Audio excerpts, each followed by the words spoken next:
I'm a student of public health. Tunajiita daktari wa mtaa. Oh. And I also run a mentorship program by the name Mentor Me. Yeah, and I've been a president in Mount Kenya University. Ningependa tukue kama wa Tanzania. They don't use former. Once a president, always a president. Yes. Asante. Hey. Yes. Kwa hivyo unakaa president by the way. Asante sana. Karibu sana. Amen. To go straight to the lady now. Amevaa uniform ya Central. Karibu sana. Uniform ya Central, really. Hi everybody, my name is Miriam Beatrice. I've also been involved in student leadership at some point from KU, but I'm currently working with Emerging Leaders Foundation as the partnerships and research lead, and I'm also the founder of Youth in Policy Kenya. Okay, so as you were saying, so you know what I just wanted to do is, you know, I saw that coming. I saw that coming. Don't use English here so much, you know what I mean? Yeah, just try to mix kidogo. You know kidogo? Yeah? Sasa jubado tuko naye hapa, kama nataka president atuambie mambo ya leadership ni nini. Primary enda wapi na high school? Nakuru. Nakuru shule ni mob by the way, uko ziko mob. Sasa si uchill nikwambie. Nimechill. Nakuru Elite. I was in Gatero Girls. Yep. Ngoja kwanza primary inaitwa aje? Nakuru Elite Education Center. Oh, kwa hivyo ni Barbie. No, hapana. You're not a Barbie. I'm not a Barbie. You are watu wa kawaida kama sisi. A group of schools. Kabisa. Hii sura ni a group of schools. Hii hezi kako kama sisi. Sisi we went as a group in school, lakini Yesu ni Bwana. Kwa hivyo tuende kwako Mr. President. Tutaanzia Primo, Seko, alafu tuambie what's leadership. So I grew in Manyata Estate, Kisumu County. Nilienda shule inaitwa Kosao Primary School. Kosao Primary School. And then I moved to down south, Nyanza, Homa Bay High School, aka the University of South Nyanza. And then from Homa Bay High School, I did a certificate course in Great Lakes University of Kisumu. And then I also moved to Nakuru. I did my diploma in Nakuru, Mount Kenya University, Nakuru campus. And then I moved to Thika main campus to do my bachelor's. Yeah. And through that, I've also had an experience of, you know, kwa leadership stuff. You know, just being there primo, kwa prefect, unajua wewe ndio ule msao kusema. And then also my high school nilikuwa captain. Ikanipea time ya kujichocha vizuri. And then now to Mount Kenya University, I was able to be a president. So it's been a privilege. And from, you know, that capacity and that ground, I came to realize that leadership basically is just taking responsibility in any area. So unaweza kuwa leader mtaani, unaweza kuwa leader church, unaweza kuwa leader hata kwa au unaweza kuwa leader, right? So it's not really about titles. Si lazima ukuwe na title fulani, sijui miss this and that and that. So leadership first it starts with self, because everyone is a leader. Until you're able to lead yourself, huwezi kuoneza lead others. So simply that is it about leadership. Yeah. Sasa unajua ukisema ulikuwa kwa hivyo the first time ulikuwa leader ulikuwa primo? No, the first time nilikuwa leader ni venye nilizaliwa. Oh, ulizaliwa kama wewe? Nilizaliwa kama wewe. Mera yawa. Wewe kwa hivyo wewe sisi tukilia? Yes. Wewe ulikuwa unasema kiongozi. Okay, I say it humorously because mimi ni firstborn. Oh. Yeah, so I'm a firstborn of 4, and that means time nilizaliwa mimi nilikuwa nimecheck in kwanza hiyo kejani. Yeah, so that is where my the pride of the parents. That is where my leadership. So you went ulibadilisha mama yako kutoka msichana akakuwa mama. Hata akaacha kudance sana. Hata akaacha kudance. Aliwanga na dance. Aliwa dance Owilah. Unajua Owilah? Owilah ni county. Sorry. Owilah is a Luo music. So she used to be a dancer. Kama umeona hizi muziki za watu so maybe dancers and stuff. So my mom used to be a hapo ndio daddy alimuonea akidance. Akaona potential producer wa. So sijui alimuonea. Obvious lazima niligive. Kwa hivyo let's come back to you Miriam. Beatrice Miriam. Uko na jina ushaikuwa state home, ushaikuwa maju? Hapana. Hata Ronge hujaikuwa huko? That's alright. Original tower wapi by the way? Interesting question. So, I'm a very proud product of a single mom. Wow. So Miriam is my name, and then Beatrice is my mom's name when I decided to drop my dad's name, so Miriam Beatrice. A name I'm very, very proud of. Oh. Yes. Okay. Yesu ni Bwana. Okay, hiyo tutaongea siku nyingine. Hiyo ni siku nyingine. Ama nikuulize tu sahi. Ni topic. Unajua sasa wewe ndio umeleta hizi vitu hapo, umeanza kusema ni nini. Ilikuwa uliacha ukiwa hao kidogo tu, ukiwa how old? I don't know. Ulijipata tu kama uko na daddy mom with the same person. And in terms of leadership, I also just had to really grow up really fast, considering I'm the firstborn and I have a small sister. Oh. So yeah, also leadership from way back. Kwa hivyo I'm sitting with firstborns. Okay, tumulike hapa. Mulika 3 firstborns on set. Ladies and gentlemen. From the beginning. Ladies and gentlemen, before you are the trio, the firstborns. I'm also a firstborn, by the way. Oh, nice. Yes, I am. Lakini nakwanga serious. Congratulations. Unaona sasa niko serious. Very serious. Tuende kazi. Now, I want us to talk about leadership because unapata there are very many young people right now. They really don't hawana idea kwamba leadership ni nini. Wanadhanianga leadership ni kukuwa na pesa mingi na kwenda na kukuwa na hii front view. Front view pale na kuitisha kura. So na ukatuambia kwamba leadership ni just an examples of ukasema kwamba even if unaweza kuwa hata you can lead one person So I want us to take us kidogo what were challenges zako wakati ambapo ulikuwa prefect primary. Yes.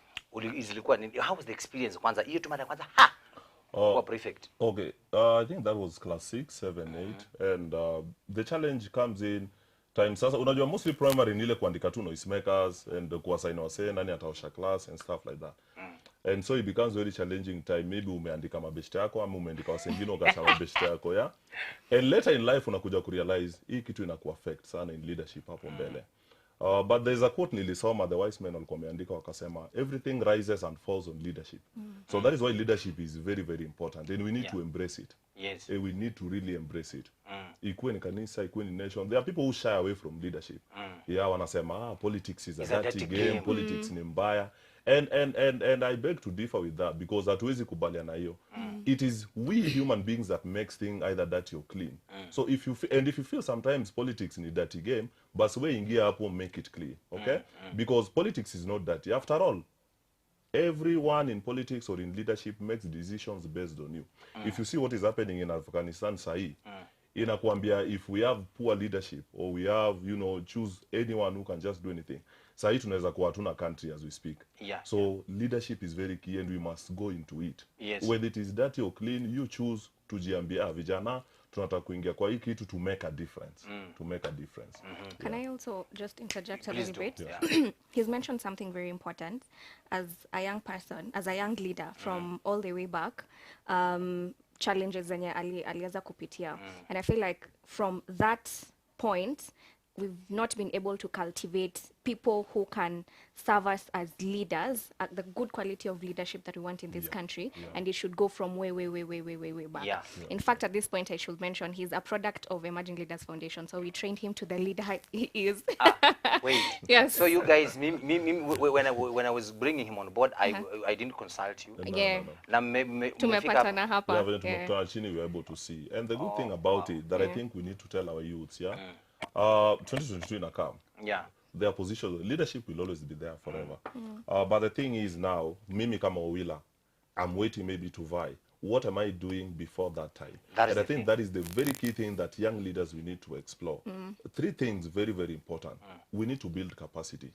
We need to build capacity. Wherever you're going to jipanga kutuita hapa show, there are certain things that maybe you had prepared. The name, the topic, nini of discussion. And so that becomes very key. Kama youths, kama wasewadogo, ama anyone that is in leadership, who desires kuwa kwa any leadership position, he or she needs to build capacity. Because when someone unataka kuwa leader, you've never read any leadership book. There are leadership seminars happening every time, you don't go. There are youth engagements that is happening, you don't attend. You get. Decisions are being made in your family, nini, we unakuanga tu hapo. Sijui kama umeona hizi memes zenye msame enda ocha. And anasema ati yes sasa jaomoka, so sometimes decisions are being made on the table, wanasema si tutadu hii na yeye hakui consulted. So as much as that also becomes key, your influence becomes very key, and that is why the importance of influence now comes in. So I think vijana wadogo, anyone that is interested in being a leader in the country then needs to build capacity. By building capacity, unasema maybe read about books, develop your skills, because all those things itakusaidia kuwa a better leader. You mentioned 3, now you mentioned 1. Yes. You explained 1. There are remaining 2. Unasema capacity? Tunasema capacity by developing yourself. Yes. that is improving on your gifts, your talents and your skills. How do you do that? Sasa unaenda chuo, unaenda maseminar, unaenda matraining, and sometimes also just watching other leaders who are making it and doing that which you. Kuna wase wazuri sana, there is hope. Nilikuwa na watch David Osian, alikuwa TZ akiongea. Na nikajiambia mazee, I think as young people there is hope. When you see the likes of Akina Ezekiel Motuma, Akina PLO Lumumba, we have leaders who are doing it well and we can be able to copy from them. Number 3, nilisema engaging in youth activities. Mazee kuna something in happen mtaani hauko. Wanasema youths wana hauko. Mazee, there is a training on leadership, you are not there. And you can't be an island. Yeah, so those are the 3 keys that I feel we need to engage in kama wasewa dogo and young people in leadership. Wow. Yeah. I like it. Now tukuje kwako Beatrice. Umesema kitu, what do you do? Unajua sasa kuna kitu umesema hapo exactly. Okay, Monday to Friday unafanyanga nini? You said you mentioned something but sasa nini nashangaa? Ni nini hiyo? Okay. So nafanya kazi kwa organization inaitwa Emerging Leaders Foundation. And from the word we focus a lot on emerging leaders. And let me make it clear, by leadership I don't necessarily mean political leadership. Yes. It doesn't only mean political leadership. Yes. So we support, we mentor, we nurture, we coach young people to, first of all, discover themselves, discover their purpose, appreciate who they are as a cohort, as young people. We keep on saying we are 75% youth, but people don't understand that that is a resource. So we make these people understand that you guys actually matter. So that's the first thing. And we have different projects. If I have time, I will expound. So other than them, we call it self-actualization. Other than them actually, appreciating who they are and appreciating who they are as a cohort, we also connect them to mentors.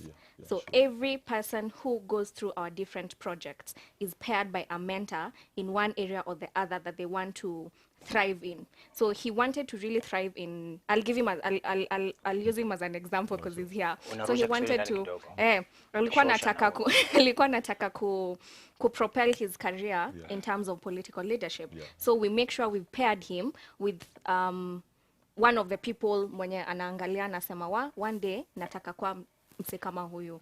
So we pair them with at least 6 months to 1 year so that they are able to get the soft skills from these individuals. As I finish. No, utaendelea. Okay. Hapo sasa mtu analipa kakitu kubwa ama kadogo kwa sababu kuna mtu ametumia message amesema nataka kama ugali man. Sijui mtamconnect na yeye kwa ugali. Miado, I think kuna kitu also youth you need to understand. Yes. Easy vitu free azisaidiangi sana. That's the thing. Easy vitu free don't help, especially if it is something that is going to help you build more capacity. I went through Emerging Leaders Foundation, and the much you are paying, there's a way auto it comes back to you, because at the end of the day, even after the training, kuna venye wanaweza kuchukua in their own sessions. Like for me, I was very privileged. Kuna time walikuwa wameenda Strathmore for a program. Na hapa Strathmore, they needed someone who can talk about sports values. Now, I'm a sports person. I play rugby with KCB, RFC. And then I'm also into mentorship and leadership. So through that, they were able to engage you as an alumni. Remember, they can't be able, hawawezi kukuita kama hujai go through their training, because they don't know what you can offer. That is why we are saying, invest in it. And by investing, it can be free. It's not much to pay. At the end of the day, even if you don't want to go through all the program, then access mentors. And we tell our youths, maze, wase youths wetu wanataka tu kuwa self-made. You want money, you can't be one army. Since we were born, tumekuwa tukichungwa. Yes, na tangu tuzaliwe, tumekuwa tukichungwa na wazazi, community, family and stuff. So even if you can't go through these mentorship programs, try and find a mentor. Try and find someone that is in line. Juu place unataka kuenda by the bro, kuna mse yako hapo. Place unataka kuenda sis, kuna mse amefika hapo. There is something about the good book inatuambia, I think it's in Hebrews 6:12. Don't be lazy, don't be slothful, but be followers of them who through faith and patience wamepata hizi promise zenye wewe pia unataka kupata, but wameziget through faith and patience. So when you follow through them, you can engage. Na pia tusemi that you have to meet these mentors in person. Some of my mentors, the likes of, Oyedepo, Bishop Oyedepo, Miles Munro, some of them we've never met face to face, but I'm able to engage with them in books, through their programs, internet, saiko. Reach out to these people. In sports, I have mentors in sports. I have mentors in leadership. I have mentors in ministry. so that you're able now una grow per time, una grow kivyako. So usikuwa hapo kwa one manami iwezekani. It takes a lot of intentionality. Wewe mwenyewe kuna mali unataka kufika, and you've identified one person, the second person, the third person. It can be structural, it cannot be structural. Exactly. Unaweza kama I look up to Oprah, but I don't have to meet her in person. Exactly. But I have to be very intentional to see what she does, what she's saying, the books she's written. So just intentionality at the end of the day. Yeah. Wow. Before we come back to you, utatuambia venye uliingia rugby kidogo. Juko na kazini yangu inaitwa Wanyonyi. Lakini nataka kucheza rugby, lakini sijui ndafanyaje. Kwa hivyo we are coming back to that, but you were saying something, then he intercepted kidogo. What you were doing exactly ukasema. Tulikuwa tumefika hapa. Tulikuwa tumefika hapa. Hii kwenda kwa harusi. Kidole ya pili. Endelea. Okay. So in summary, that's what we do: support, mentor, coach young people so that they appreciate who they are and they're able to identify their purpose. But most importantly, we also coach and train young people ili waweze kuparticipate kwa policy and governance processes. It is one thing kuambia young people, oh, wase mnafaa kuwa proactive, mnafaa kuparticipate in political conversations, but you'll be surprised, most of our young people don't know where to start. So we bring that into light and tell them, this is how you do a petition. This is why it is important for you to do a petition. Kuna public participation kwa county yenyu. Why is it important for you as a young person to actually go? Because the government does not come and tell you, wase, young people, just tokeni, we want to hear your views. Someone really needs to take the extra step and explain to our young people why that is important. Because we can't sit around and wait for decisions to be made, yet we are the majority of the population. So that's one of the things we do. A lot of civic engagement, governance, and participation in governance processes. So we have different projects in that as I finalize. Kukona pia economic empowerment. Our young people really need to be looked at in terms of economic empowerment and opportunities. So kuna different folds. I won't get into details. We have very well educated young people without jobs. So the first thing is your skills gap. Tunajaribu kufeel kusema, do you know how to do a proper CV? Do you know how to go to an interview? Do you and we're also trying to get into the TVET sector. Not necessarily at ukome unatafta white collar jobs. We are also looking at alternative pathways in terms of economic empowerment. And lastly, what he's mentioned, a lot of leadership and mentorship development in our young people. So umesema inaitwaje? Your thing inaitwaje? Emerging Leaders Foundation. So let me clarify something. Not all our programs are you need to pay. We are sometimes lucky enough to get donors, like the Bible Society of Kenya are our partners. I'm actually a product. I went through Emerging Leaders Foundation as a fellow through the Bible Society of Kenya program. It's called African Biblical Leadership Initiative.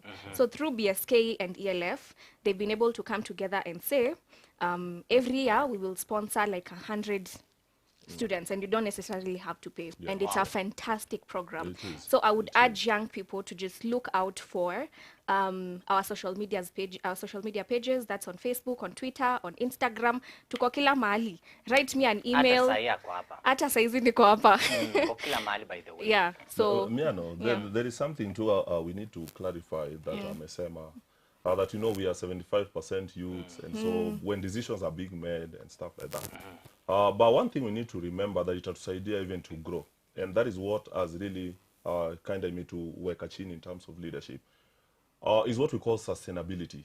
And this sustainability comes in when I'm able to realize three things. And as much as we have 25% youths, inafaa pia tuweze kuangalia those who have gone ahead of us.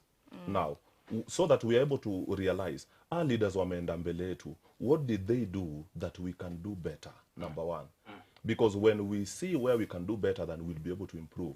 The other thing is number two, ni nini walifanya mbaya yenye lituumiza ama yenye liumiza inchi ama community that we can correct or stay away from. And then number three, what are some of the things that now we can make better? Kenye imekuwa ikitusumbua, you come as a leader, umeweka first floor for example, umetengeneza hii, mi nakuja naeka second floor, Beatrice anasema, now mimi sasa ndio mi leader, anaanza mpya. And that thing to slow down as a nation, as a community, and as a people. Yeah, and those are some of the things that actually work for us. I got my presidency handover from Charles Karondo. And a simple thing as a lapel, when we were doing our inauguration, alikuwa amenipea lapel flani ya blue, ya flower. I made sure I took care of this thing for a year. I give the next president. Just as a sign that, you know what, the things that umefanya hapa university, we're able to take some of them and make better so that we can continue to grow. Because at the end of the day, tuna serve the same people. Tuna serve people. We are not trying to outshine wase. Yeah, si ati sasa umetengeneza kitu nakuja natoa, I want to start ingine, that thing will slow us down. So as youth, let us realize, as much as we are coming into leadership, please, let us embrace what has already been built. Yeah, kama ni kuipaka rangi basi ipake tu rangi. Yeah, but let us not trash. Usibomoe uanze. No, usibomoe uanze. Yes. Wow. Now, unajua ukiwa na viongozi wanaongea na tutaongea, hata pia mimi niko hapa. Hao wote ni firstborns. Unajua sisi tunapenda washa vyombo wewe, umeosha kunywa juice. Wewe sasa hiyo unaona mimi nimesema kunywa juice. Asante sana. Yeah, Marida. Tuna practice. You're a leader. Natural. Mtazamaji usichangie tunakunywa nini? Hii ni sharubati. Kwa Kiingereza inaitwa very smoothie. Oh, ndio sharubati. Sharubati watu Mombasa. Sharubati hiki. Na madafu ni gani? We, dafu sio hii. Huyu ni unajua kamera dadi wetu ni mtu wa Mombasa. Kwa hivyo ataelewa hizo Sisi tunajua uji. Hii si uji. Uji ya matunda. Now, let's come back to you. Now kuna kasichana. Unaona venyewe ni mrembo uko hivi. Kuna mtu anatazama, she's also beautiful. Hasa kazi yake tu yenye the only thing anaji-empower. Kupiga selfie, kuclean your picha, kununua, kuweka hapo, kupanga hiyo marangi mnapakanga, alafu kuweka nguo na kuonyesha part zingine za mwili na kutrend. Alafu anaona kwamba by the way amemake. Mtu kama huyo na vitu kama hizi, what would you tell that kind of lady? Mtu kama hizi. Chunge kwa hiyo kamera mwambie. First of all, there's nothing wrong with taking pictures. Let's just make it very clear. Yes, haina shida. Haina shida, hapo tumekubaliana. And we also need to agree that this is a trend. This is actually a trend that young people are taking. There's nothing wrong with technology. We keep bashing technology. It just depends on how you use it. There are content creators who are millionaires in this country. Yes. Kina Maxine Wabosha, they've actually made it with content creation. So there's nothing wrong. If that's your path, if that's your purpose, then honey, go with it. Again, in terms of what I wanted to talk about, purpose, you really need to go back and understand why the Lord called you. That's the first thing. And what's your purpose in this life? And where's your passion at? Identify, skill yourself. Ni kama una sharpen chuma over and over and over and over and over again. Be so good at it that no one can turn a blind eye. If it's a skill set, be really, really good at it. If it's a passion, if it's an interest, be very, very good at it. So the only kuna changamoto yenye naona young people tuko nayo. Yeah, you want to be everywhere. Unataka kuwa hapa na hapa na hapa na hapa na hapa na hapa. You have so many courses, which is great, but so when you're asked what are you really, really good at, you can't identify one thing or two things. Mimi naweza fanya kila kitu. Unataka kazi gani? Kazi yoyote tu. Yoyote tu, wewe nisaidia tu kazi yoyote. Mimi na nilizangu ni chimbaje mtaro, as in, you know. Yeah. Okay, let's come back to you. Yes, Hapo kwa she has mentioned something. Nataka tuchukulie tu hapo what she has mentioned about knowing your purpose. Yeah. Maze kuna watu wanafanyanga. Sio kama umekuwa kampo tu juzi unamalizia, si ndio? Now si ilikuwa 2018. Sasa ilikuwa juzi. Unajua kuna mtu mwingine ni juzi tu kabla COVID. Yeah, sure. I think this one you'll agree with me. Okay. Kuna mtu alikuwa first year anasomea e-course. First year imeisha kabisa. Nafika second year mazanziba yenyewe hii engineering ni babangu tu aliniwekea mazi. Hii medicine. Yenyewe mimi kuona maiti kila siku kwa moja yenyewe hii ni noma mazi. Mimi naona kama mimi nisome tu with DJ. I think that one you've experienced. A lot. So which means umse akujitambua kwanza. Exactly. How do I know myself? Miano, there's this is a very critical thing. Mihona. Hiyo sasa. Hapo sawa. And this thing is very key because imemeswa wengi sana. One of the things I'm doing my internship with Mount Kenya University. Career guidance and mentorship office. And one of the things that we do is try and talk to students before they join university. That this is how you need to package yourself. Okay, kuna ile course yenye hii ndio familia yetu do. Unajua sisi tunakuanga madaktari, Madaktari. sisi tunakuanga walimu, sisi tunakuanga iko sawa, but according to you, what do you want to do? And so in my mentorship program, what we do in Mentor Me program is very critical. There are 3 things that we engage called the mentorship models. So mentorship models are supposed to assist you know yourselves. Because when you know yourself, then you know who you are not. Yeah. So that while choosing a course, because a course should come from 3 things. 1, your passion, gifts or talents, or your vision and drive. When you're in that line, then hautachoka. But if it is out of these 3 things, you will get tired with whatever you are doing. Because you will not be able to cope, you will not enjoy the classes. Utakuwa tu hapo unajipanga. Yeah. So one of the mentorship models that we engage in is what we call know thyself model. Inakusaidia kujijua, and I think ameisema poa sana. It's about purpose. Because sasa nikijijua, I'm able now to choose the right course and then I run with it. Number 2, what are my gifts and talents? Ziandike tu chini, saa zingine zinote. Mazee ni nini inanibambanga? Ni nini ile naweza fanya na nasikia mazee satisfied ama naona hii inaweza impact wase. Number 3, what is your passion? Because passion ndio kitu cha kudrive. Sana. Mazee kama uko passionate, there is nothing you'll be able to do. Kama no, hata kosi ikuwe ni kosi rahisi aje. Sasa nataka kusema huyu msee wetu ugali man, passion yake ni kukula ili nisaidie. Sasa passion nimemsaidia sasa wewe. Kukula. Sasa watu wasema Waluya tunapenda kula. Hatupendi kula. Sina chukia kuwa na food. Bali inatusaidia. Inasaidia. So on that passion part, it's very key. And then the last 2, number 4, what is my ambition in life? What is my ambition in life? Nini nataka kufanya in life? Nini nataka maybe, and ambition in life sasa inaweza kuwa maybe nini unataka kucorrect, nini nataka ku make better, and that is how we were talking about it. There is an organization called Texas Cancer Center. The owner of that Texas Cancer Center actually lost his son and his husband through cancer. So sometimes hata ile kenye nakupea ulie, that thing that causes you to cry, that thing that causes you maybe to have pain can be something that you want to be ambitious on to correct and make better. Wow. If you look at most of the rehabilitative centers in the world, these are people who are dying in either alcohol or this and that, or drugs. So they saw the need to come and correct it in the society. Wow. And then the last one, you also need to ujiulize, what is my life SWOT analysis? Ulifanya SWOT. No, Beatrice anacheka juu anajua. Umesahau SWOT, si ndio? What is your my life SWOT analysis? Sometimes inafaa tu ukae chini ujiulize, okay, as Owilah Martin, what sema? Tulia unajua. You are strength, weaknesses. Yes. Just Sasa hapo ndo nataka ku take up from. Na strength. Yes. Unaona? Threats, unaona? Hapo umepata. Nilisoma hivi tu in class 1. In our context tunasema hivi, get to know what are my strengths. What are my strengths, so that you're able to maximize on your strengths.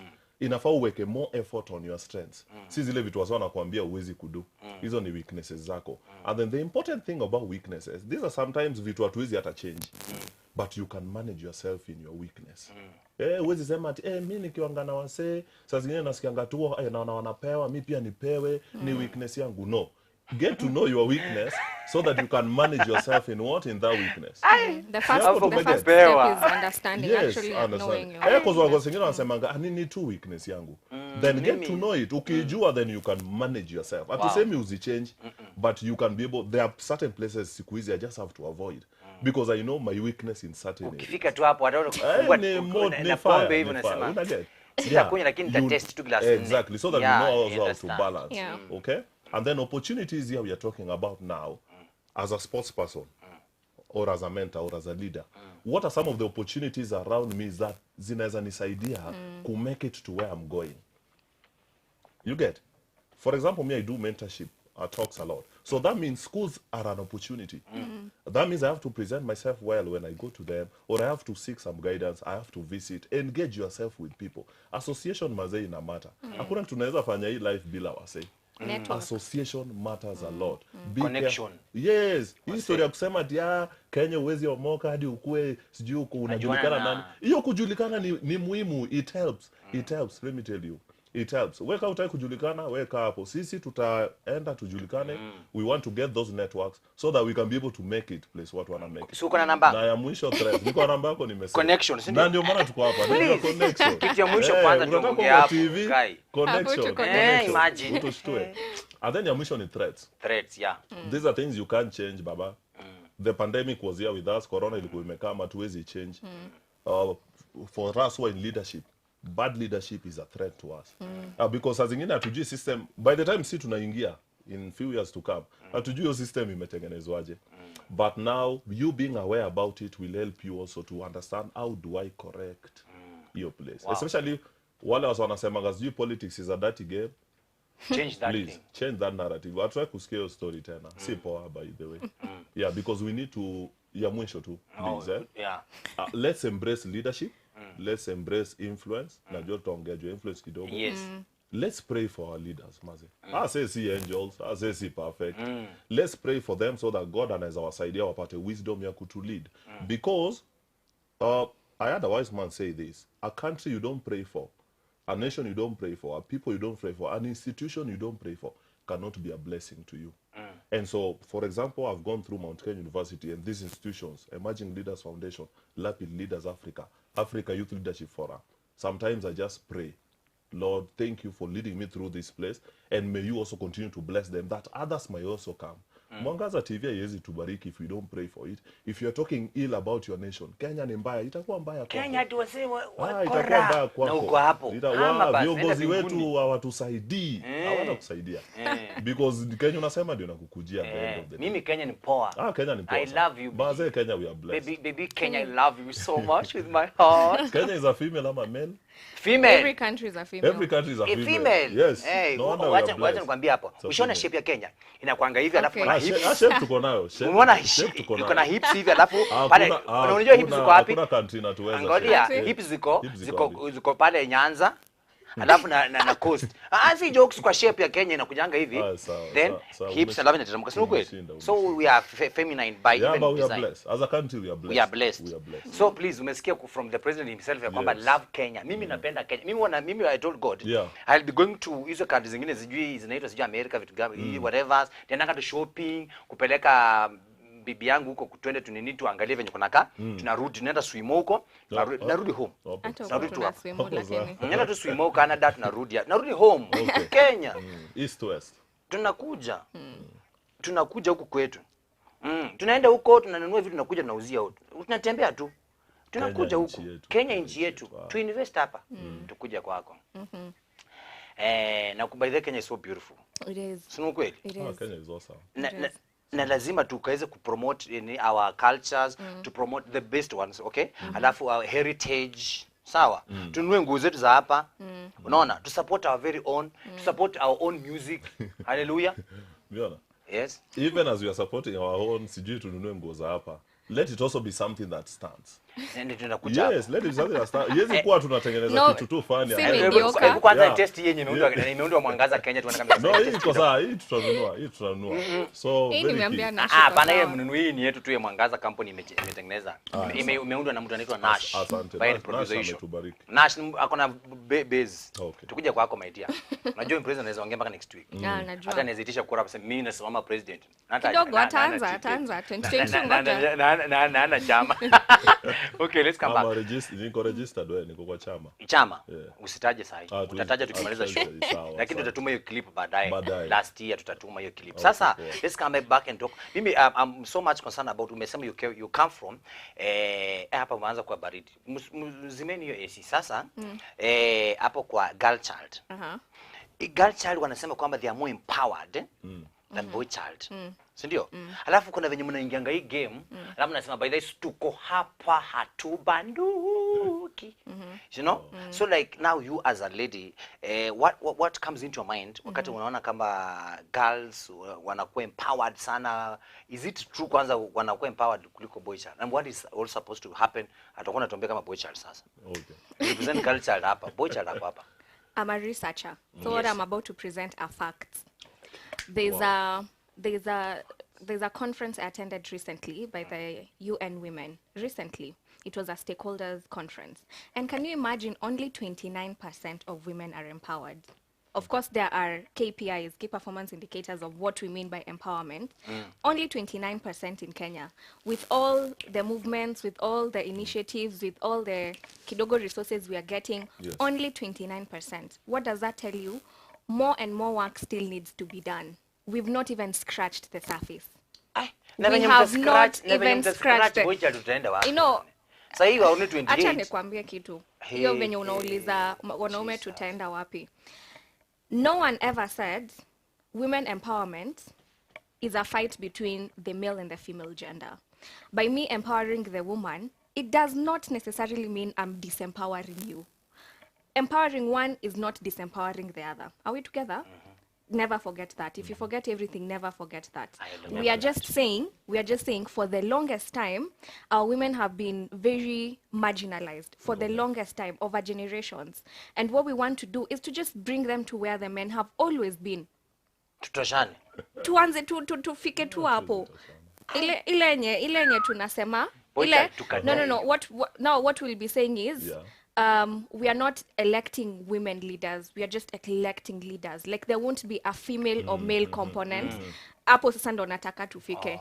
And we are saying, Martin anataka kwa president. Mimi nataka kwa president. Yes. We are saying Miriam is a leader. Martin is a leader. Not Miriam is a female leader. Yes. But we are still not there yet. We are still not there yet. Sasa wewe uko president, for example. Sasa ninaita joke. Sasa uko president wewe. Sasa wewe uko president. Isi joke. Bwana atakuwa first. Okay, wewe ni president, sawa? So bwana wako atakuwa first gentleman. Akita so funny. So kwa president, no, I'm just trying to imagine. Tujipange na jaribu kujimagine sasa huyu president. Sasa bwana wake atakuwa first boy child. Anyway, nataka watu watuambie by the way sijui sasa itakuwa aje president. Tunajua tumezoea like now Kenyatta's wife is the first lady. So wewe sasa wewe Beatrice uko president na umebarikiwa na bwana mzuri sana anaitwa Wanyonyi. Wanyonyi atakuwa. There's actually a name. There's a name. I don't have an idea. Kuna the Kamala's. It's the even TZ. Even TZ actually. Hapa tu. It's the first gentleman or something. Wow. Yeah. I think first gentleman. What if he was never a gentleman in this manze? Okay, tutatafuta tutawekea tu jina. Kenya tutajiwekea jina yetu. Okay, but napenda what is saying about empowering girl child. The narrative seem by. The only thing is at the same time how people are confusing. Tukichagua CJ sasa first to the ones who started. It's not really the boy child. But girl child, what is Malize? Girl child empowerment. Sunaona boy child ameanza kuonewa. Girl child empowerment is not really a bad thing. I told you I'm a firstborn. I have a brother and two sisters. So empowerment in itself is a good thing because it's about instilling knowledge, capacity, and stuff like that. And even if we go back to the good book, the Bible, yeah, because many times ikitu saa zingine imekuanga tu ni for the married. The Bible says inasema and God made akasema sasa hivi it is not good for man to be alone. That yes, it is not good for man to be alone. It is not just in the marital, or contest. It means also in business, in industries, in politics. It is not good for man to be alone. On garage. Yes, on garage, Pia, you get. So that is why empowering them is not really a big issue. It's a good thing. The only thing they miss kubaliangi nayo is the equality factor. Bana. You get, because when we say we are equal, we are trying now to drive away from our strengths and our capacity. Remember, we are all different and we are unique in our own ways. It's okay. We embrace that. That's what I'm saying. We are different and we are unique in our own ways. There is no need for me to be equal na biti. In fact, if we were equal, atungekuwa kwa issue. Let me tell you something. The reason we are here, both of us in this show, is one, we are not equal. Yeah. We are different. We are unique. We need to embrace that. But the moment we start equality, in fact, hata hiyo idea ya kujitetea na kuongea about being equal in itself is not equality. What we need to really work on is what we call equity, whereby we can be able to give the boy child this and say, pia wanahitaji nini yao according to their capacity. But equality is it. We are equal before God. Of course, I understand equality and equity. Yeah. And there's something you've said. And that's not what I said. There is no way we will ever be equal. Yes. Because I'm the only one who will ever give birth. You won't. Exactly. Kuna sex roles na gender roles. It's okay. Hatutawahi kuwa equal. Shoni yako. Kunyani juice. Bana tuko equal. Tumekubaliana. Unajua tuweza kwa equal kwanza sasa urembo kama hii na sura kama hizi zetu ngumu. Angalia hii na hii. Leo light imetosha kwa studio at least naonekana. Sasa at least. Mtazamaji sisi kama Boy Child tunashukuru Mungu sana venye tuko hapa. We are very handsome by this. Ni kweli. Angalia hii sura hii na hii. So now we can't be equal. We are different. No, we are fearful. Now we are unique. We are Fearfully, wonderfully, and we are wonderfully made. Fearfully ni huko. Wonderfully inside. Kwa hivyo twende kazi, nataka tukaweze kuingia kwa segment yetu ingine tutakuwa narudi in a few. There's a segment called Celebrate, and today we are celebrating Francis Wairura, one of us. Hapa kwa Mwangaza TV. Kwa hivyo don't go far. Tutazame tuone venye kunaenda.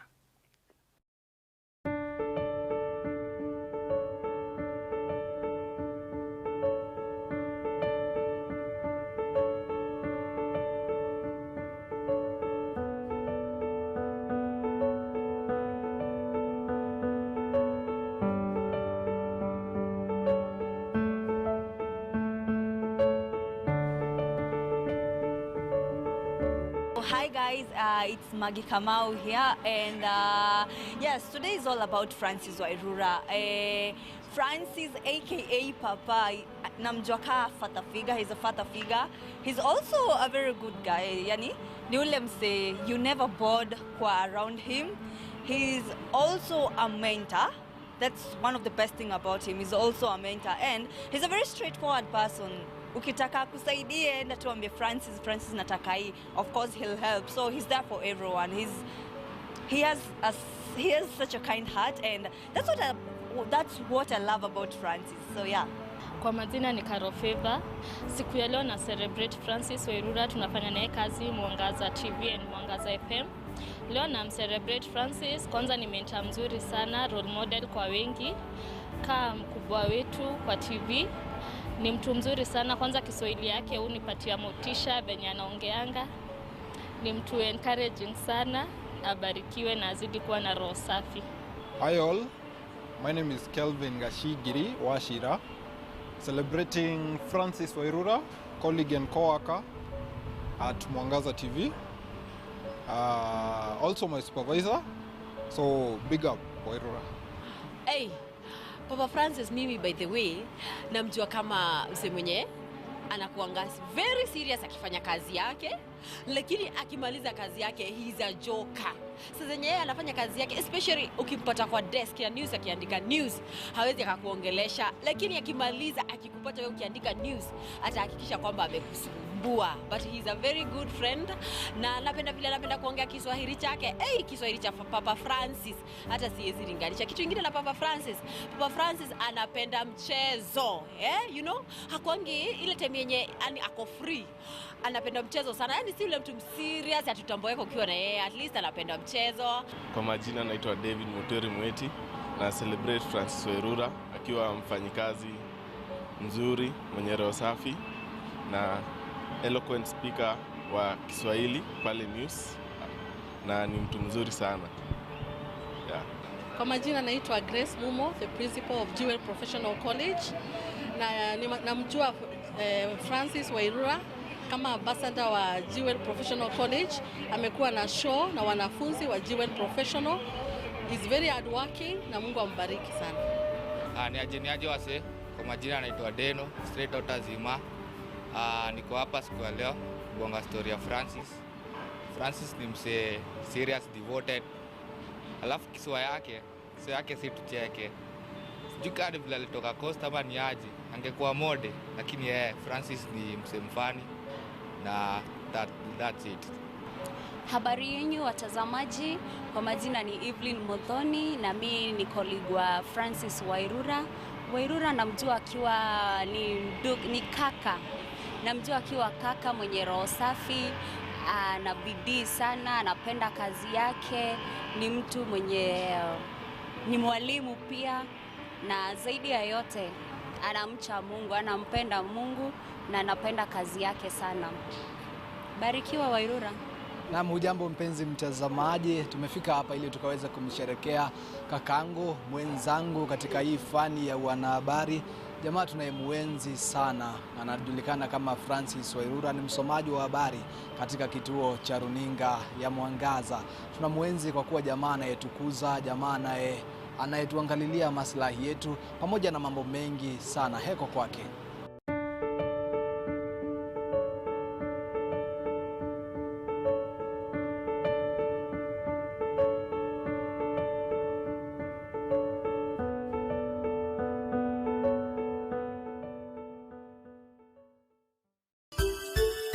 Unatazama Mwangaza TV, tumaini lako.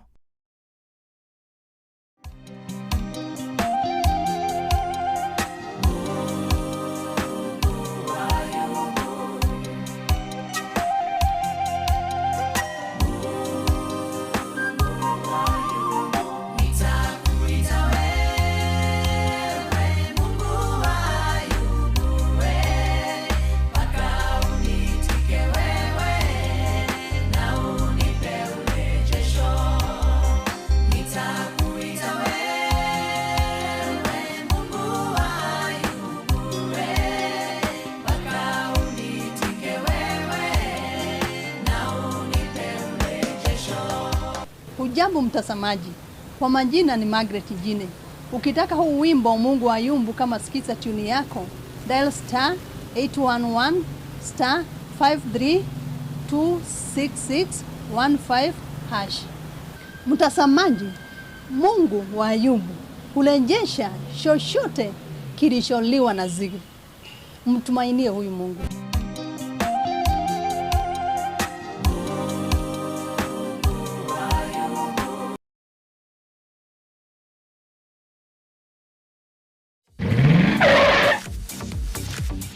Baada ya kukatiza huduma zetu kwa muda kutokana na janga la COVID-19, sasa chuo cha Jewel Institute of Advanced Driving tumerejelea huduma zetu, na hii ni baada ya kuhakikisha kwamba tumezingatia mikakati ambayo imetengwa na serikali kuu, Wizara ya Afya pamoja na NTSA ili kuzuia kusambaa kwa COVID-19.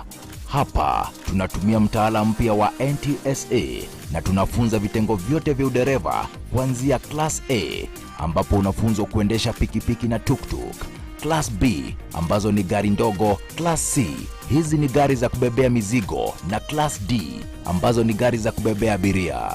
Wakufunzi wetu ni wenye tajriba ya juu na wamehitimu hivi kwamba wanahakikisha umewajibika na utaweza kutumia barabara za kisasa. Zaidi ya hayo, hapa tuna magari mengi ya kufanyia practicals na hivyo kuhakikisha kila mwanafunzi amepata fursa ya kutosha. Malipo yetu ni nafuu, na unapomaliza kozi ya udereva tunakushughulikia hadi unapopata leseni ya kisasa, yani digital driving license. Jisajili leo upate 20% discount. Tutembelee katika jumba la Jewel Complex, Roysambu, orofa ya 5. Simu ni 0703 164 003 0703 164 003. Jewel Institute of Advanced Driving. Drive with confidence.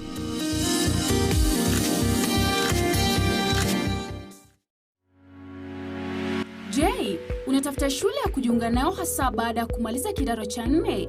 Usitafute tena, kwa maana Overflow College of Hairdressing and Beauty Therapy tuko hapa kwa ajili yako. Tunapatikana mjini Nanyuki na tayari tumepewa kibali na Wizara ya Elimu kupitia TVET, ambapo tupo na miaka 8 tangu tulipoanza kutoa mafunzo na tumewahudumia zaidi ya wanafunzi 2000 kufikia sasa.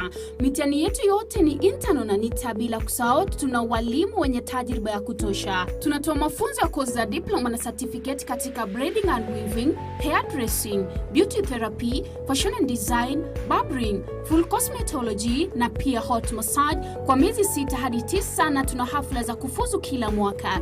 Na ili kuwatosheleza wote, tumeanza kozi mpya ya interior decor, ambapo pia tunatoa scholarship kwa baadhi ya wanafunzi wasio na uwezo. Ndani ya Overflow College of Hairdressing and Beauty Therapy tunakubali malipo ya polepole, na baada ya mwanafunzi kumaliza huwa tunamtafutia kazi papo hapo.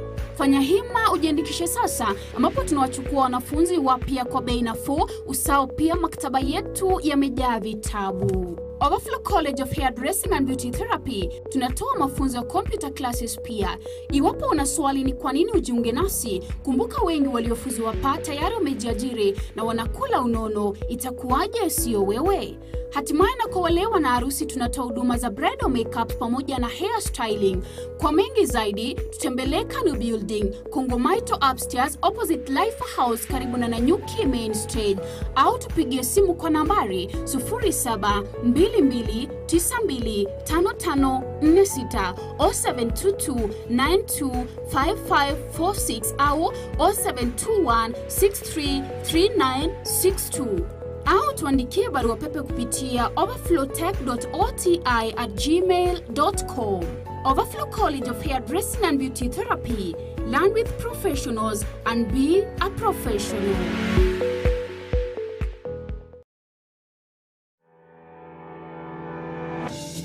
Je, umekuwa ukitafuta mahali pazuri ambapo unaweza kodishwa sehemu ya ofisi ya mabiashara? Suluhu la kudumu limepatikana. Jewel Complex ni jumba lililoko katika eneo la Roysambu Roundabout mkabala na TRM. Jewel Complex ni jumba la kisasa ambalo limejengwa kwa ustadi likiwa na sehemu kubwa ya kuegesha magari, stairs za kukuwezesha kufika orofa tofauti tofauti na lift ni za kisasa ili kukuokolea wakati. Kuna sehemu ambazo unaweza weka biashara yako na pia nafasi kubwa za ofisi zimetengwa. Kuna nafasi chache zilizosalia kwani tayari 80% zimekodishwa. Usalama ni wa kiwango cha juu na pia kuna maji na stima na backup generator ili kuhakikisha kuna umeme kila wakati. Usafi umezingatiwa na pia malipo ni nafuu yenye kiwango cha uwezo wako. Fanya hima ili kutoa sehemu chache zilizosalia. Kwa habari zaidi na pia kuelekezwa, piga simu nambari 0736 783 689 0736 783 689. Jewel Complex, hapa ndipo.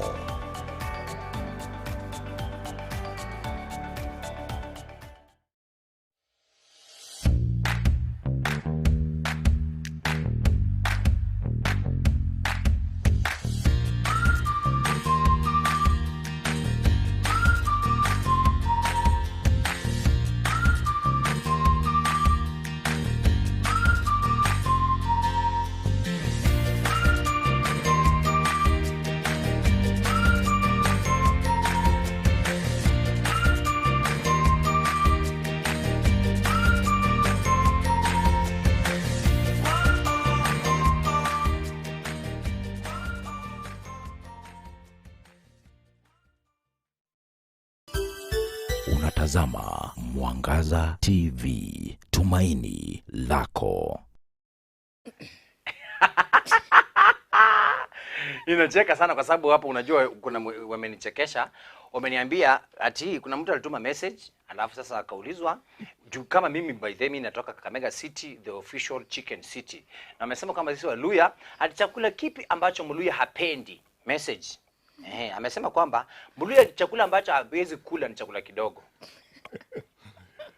Tumulike sisi wote basi tuendelee. Karibuni sana manze. But before you continue, Robin Robinson anasema kwamba powerful show bro. I think leadership is in blood. Hakuna kulazimisha. Reverend Robinson. We. Okay, sawa. Amesema hivyo. Alafu kuna sema Pastor Patrick nimekuona kabisa kutoka Embu Poi Sali, nimekuona DJ Mrigi wa Kimiti, nimekuona sana Grace Sunrise. Kuna mwenye anasema hapa, hey ni mwalimu president niko ndani ya show. Njeri Esther, thank you very much. Maureen Muruki, thank you. Comments tutasoma baadaye. Hapo. Let's come back now to our what we are talking about today. Leadership. Na nataka to dwell hapo before we go to mentorship na hizo zingine. Hapo kwa preparation kidogo tu. Kwanza like this one amesema kwamba this thing is in blood. Are leaders born or made? Back to the president. This thing is in blood. Well, I think leaders are born. The reason being is because every human being, every leadership has been carried by a human being that was born, yeah? But where we bring in the made part is because just like a gift or a talent, if you don't take it through fire, if you don't take it through training, you cannot be able to make it a skill. And so ndio tuweze ku have an effective leadership, one that is objective, one that is able to be a blessing to the people, you have to go through something we call a making. Ukikumbuka story ya David, kila mtu mwenye alikuwa ameletwa mbele ili aekewe anointing hakuwa na pass through, but there was someone who was keeping the sheep huko pale hivyo. So in that keeping of the sheep, alikuwa na get some nuggets of wisdom on how to take care of actually people. Because in training or being made or going through a process, then you're able to develop some leadership skills, some leadership designs. You're able to know. Yeah, so that is why we also really say that as a leader, you have to go through training. Yes. Kwa hivyo, a leader can be born, but made. also made. Yeah, Kwa hivyo, making is the thing here. So let's just mention kidogo, you mentioned about David. Yes. So David, the Bible says that wakati ambapo he went to kill Goliath, kwanza alitoa CV. Ati mimi msinione tu kijana mdogo hivi. Juzi tu nimekuwa hii bear. Ilikuja kuchukua nini? Kondoo. Ilifanya hivi. Chwa. Na pia kuna kaka kasimba. Kalayo nikakakuja, nikafieka. Sasa sambusa huyu mnyama anaitwa Goliath. Exactly. So it was because he had ever dealt with past. Yes. Yes. So nataka coming back to you, Beatrice, young girls. Unajua kwa huko home, they are in primary, they are in high school, alafu kuna ladies that are in campus ama colleges. So how should we make sure that girls are prepared to take on leadership roles? Okay. So before I get into that question, I strongly believe leaders are made. Are made. Made. For you to be a leader, it's a set of very many skills. Yeah. It's a set of, you know, consistent self-improvement. Yeah. It's a set. It also encompasses a lot of mentorship. It also just learning. So you can be cultivated from someone who did not think of themselves as a leader, and you're made into a fully fledged or someone who's blossomed to be, you know, a leader. Back to your question. So how do we ensure that we get more young women participating in leadership? Two things. I'd say, first of all, we really need to deal with the society, and we also really need to mindset shift of these young people. It's about time our young women believe that they're equally, even more capable than their counterparts. So it all begins in the mind, right? And even as ELF, we've really tried to inculcate that sort of understanding to our young people from high schools. We've worked with Kina St. Andrews Turi to just make them understand that you guys can also be leaders. The second thing is societal, and I think we were off record. We said we really need to work on our society, on how we view female leaders, right? Because it's one thing to also believe in yourself. It's another unaenda kwa ballot alafu unaambia watu wakuchague, and people still think that hapana, women can't lead us the way as good as watatuongoza na feelings, oh ni slay queens, oh they have, you know, they don't have husbands. That's also a factor that really needs to be dealt with, and we forget that it has nothing to do with how you lead a population or it doesn't matter whether or not I have a husband or not. Those are very trivial things, because we don't always go and ask, yo Mato, ukona bibi na watoto wangapi? The man is never asked those questions. But when they only ask the women. So we really need to deal with society and say that it's trivial. It doesn't. It's not a qualification of a leader. We should be more. We're looking at your qualifications. You know, your experience. It's merit. It's not such things as are you a mother to anyone so that you can come and lead us. So dealing with society and also dealing with us as young women from our minds, and just believing that we actually can. And of course we really need to support. It just doesn't happen kesho asubuhi tunaamka tunapata kila mwanadada Kenya anajiamini. It doesn't work like that. It's a process. It's a process. It's a process. Kila mtu kujiamini is a process. Na pia sisi pia boy child tunasema lazima tufanye kitu. You should do something to this boy child. Yes. Mambo ya kuingia tu mtandao nini peke yake hapa, there are very many things you need to do. Maybe tugusie tu hapa kidogo before you go to influence. Boy child, kijana ako form 1, kijana ako form 2, ako campus, young profession. I mean, afanye aje ndio ajipange kuingia kwa hii position vizuri sana bila ku waste your time? So there are what we call leadership skills.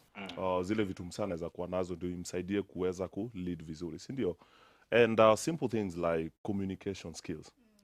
We have communication skills, we have what we call also listening here. Pia tuko na zile vitu zinaitwa courage and just building capacity. And that is why we are talking about, you know, going through a process of training, going through a process of being made. And so getting leadership skills becomes very key. Yeah? Communication. How then do I be able to communicate to people? Because as a leader, remember, you're influential.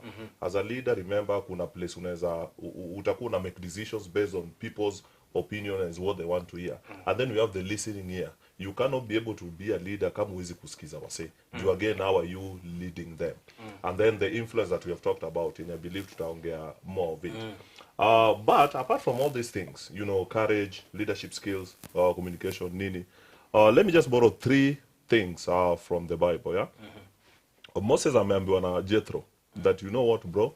If you want to really lead these people well, then position men and women, yeah, in places of responsibility to help you with your vision.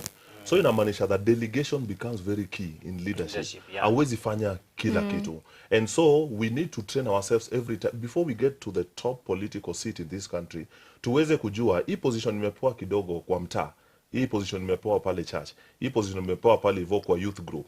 How do I able to discover myself and then ni work na wase? Because it is working with people that will become very key in sustaining our leadership. But there are 3 things that I believe we need to now focus on in depth, as the Bible tells us, yeah? Now, the Bible talks about walikuwa wanajaribu kutafuta leaders. And then they were told, now, choose men, number 1, men that fear God. Men that fear God. Wale wanamcha Mungu. People who have a heart for God. The reason being is because none of us is perfect enough to lead well. And so if we have a guidance from a higher being, then it means tunaweza kulead wase vizuri. And remember, if you have a heart for God, you will have a heart for the people. Because without a heart for God, wase unaweza nyanyasa wase venye unaweza taka. Number 2, men of integrity, men of truth. Yeah?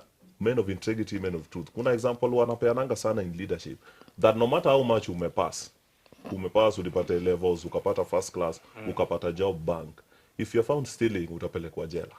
And that is why integrity comes in. And so if we choose someone who is, you know, has integrity, kind of character, then tunaweza kuwa tukwa sure na yeye in terms of pesa yetu, resources and stuff like that. So that becomes also very key. But remember, si kitu tutaanza hapa juu. It starts, unaona hii time yenye bado tunaongea hivi, tuanze kujipanga sahi. And then number 3, men who hate covetousness. Wale wase hawapendi hiyo story ya kuchukua vitu za watu. Because as a leader, remember, utakuwa on top of people things. Utakuwa manage a lot of resources concerning these people. So if you hate covetousness, then you're able to lead them well. Hautawanyanyasa, hautawaibia, utachukua ina hii. And so that brings us down to the 3 things that we call the red blood cells of mentorship, RBC. Responsibility, capacity, and character. Responsibility, capacity, and character. The reason why the last 2 are very important. Now, number 1, responsibility. Wanasemanga, there is nothing that, if we really want to be great, then we have to take responsibility. You have to be responsible in your assignment. Ile yenye umepewa sahi, prefect, captain, president, youth leader, this, that, whatever title unaweza ipea, are you responsible enough concerning that assignment and concerning that matter? And then number 2, on building capacity is where we talked about how do you package yourself in terms of gifts zangu, talents zangu, skills zangu. I build capacity because kuna hii saying wanasemanga that opportunity favors prepared minds. Opportunity favors prepared minds. Kama uko na tangi, tangi inakuanga in liters. So let's say 5,000 liters. 5,000 liters, and then I have 10,000 liters. Mvua ikinyesha, the opportunities as presented itself to us. Who will have more water? Mimi, unless niongeze 5,000. Yes, so that means on it talks about building responsibility. Mvua haiwezi kuwa inanyesha tumeomba Mungu, for example, God maze tupe rain, kumekauka. But you are not preparing. Ulimi shamba, we huko tu. Siku yenye mvua imekuja umeshtuka, we huko tu mtandao. The skies nini. Maze ni hot, jua ziko kaa 3.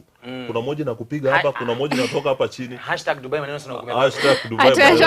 Tumepanda basi ya kudore 49. Exactly. So that talks about capacity building is very key, and that is what I got The best thing I got from Emerging Leaders Foundation training was capacity. So that it took me to another level of my leadership. I'm able to understand governance. I'm able to understand this. Yeah. And also in the area of where you want to. For example, you called us here today. Hatuwezi tu amuka tuseme si tunaenda show mazee ni garage, tunaenda Mwangaza TV, tunaenda kujibamba. No. Lazima tunge prepare on what we are come to discuss because wase wanatu watch ni wase very key. Ani royals, ani kings, ani queens, ani mabazu. President ana watch. Yeah, hata prezo ana watch pale State House. I think leo ako off. So that becomes very key. So that tusikuje ku present, some of us, our mentors are watching us today. You know? Some of us, our bosses are watching us, our pastors are watching us, our parents are watching us, our close friends are watching us. You get? So it becomes very, very, very key. Ya mwisho nilisema character. Wanasema character is what you do when people are not watching you. And as a leader, Maze, there are a lot that is instilled in you that needs character. Because at the end of the day, capacity will open room for you. Capacity will take you to sit with kings. Character and you can prepare, maintain up. Wow. So that will be very key of leadership. Capacity, talent, and all that will take you to the kings, but character will make you stay there or uchomoke uchujwe or replace na mimi huko. Tukuje kwako Mresh. Influence. I mean, tunataka tuangazie kuhusu influence kidogo kwa sababu napata kwamba kama ni young people, the dressing code, what they speak, what they wear, whatever they do, inakujanga kutoka kwa videos zenye na watch, kwa TikTok, kwa Netflix, na video za wasanii. Influence. I feel like it's very easy for you to get swayed if you don't have your own standing. It's very, very easy. Yeah. This trend will come, utabebwa. The second trend will come, utabebwa. But as he's mentioned, what defines you as an individual? What are your values? If you've not sat to, unakumbuka ile SWOT analysis tulisema? Every young person really needs to go back and identify their strengths, their weaknesses, na hapo chini uandike values. Kama mimi ni integrity. Kama yako ni humility. Kama yako ni, once you've identified what your ground, then it's very hard for the winds to just come and, blow you in a particular direction. If you don't stand, if you're not someone who does, if you're someone who does not appreciate or tolerate, what can we call it? Labda kuongea vibaya ama kutukanana ama and then there's a meme going round, everyone talking ill of your pastor or the president, then you won't get fascinated. There's nothing funny there. So you really need to understand who you are, set your values, and stand your ground. And trust me, a lot of things will come. All fancy, not fancy, a lot of things will come. But kama ni hauna msimamo, trust me, utasonga tu na winds. Since we are talking about leadership, I feel like it's important to highlight before I forget. In terms of influence, and we are talking a lot about political leadership. So let me say the role of young people and how we can be influenced or not be influenced, and how we can influence decisions and processes. And we are nearing 2022 elections. And a lot of our leaders will come and say, wase sijui tufanye hivi. Kitu kidogo, 200 here, 200 there. They want to influence our decisions. That's the first thing. But then we forget, as young people, we have a critical role of influencing what is happening. And let me be very clear and remind all of you guys that if we decide today, sisi vijana, tuseme, awase wote wanaenda home, ama we don't want any more corrupt leaders. Our votes are 50 plus 1 to change system. Tuamue to change system. So don't sit and be apathetic and say, mimi kama mtu moja, nini naeza fanya. I want to remind our young people that we can influence decisions, and we can influence how this country is run. Wow. Number 2, do not wait and be influenced in a negative manner as a young person, because I want to tell, this is September. Elections are in next year, 3rd of September. It's less than a year. Less than a year. It's 340 something. Exactly 11 months. You will vote on 8. Exactly. So a lot of people will come to your face, to your social media platforms. So usually when they're passing bills, ama they're doing their shenanigans, hakuna mtu anakujanga kwa social media na wambia, this is what is happening. But now suddenly they want to even you know, wanakuja wanajipigia debe kwa hiyo social media nye hawapatangi. So stand your ground. Stand your ground. Do not be influenced negatively as a young person as we move towards. You have there's power within you and there's power within us as young people. Oh yes. Yeah. Unajua ameongea Kiingereza nono, lakini amemaanisha tu hiyo amesema mashinani, si mashinani ni shinani guns. Mimi naanza kai. Kuna mashinani tena mashinani gani hiyo ati mashinani gani? Ni shinani guns. Shinani guns ni vitu mbaya fake vitu tu wanangoja kuambia hapa na pale. Tukuja pale Mr President. Yes. Hapa kwa influence boy child. Hii jamaa imeteseka. Hey boy child influence. Yeah. Well, influence is key. All of us are being influenced in one way or the other. But there's something which is amesema usikubali kuwa influence negatively, sindio? And you know, I believe all of us have heard about this. He that walks with the wise man shall be wise, sindio? But if you walk with fools, you shall be destroyed. And so influence here becomes key for the boy child and for every one of us, especially leadership. And that is how mentorship comes in. That is how leadership comes in. Because in one way or the other, we have to be influenced.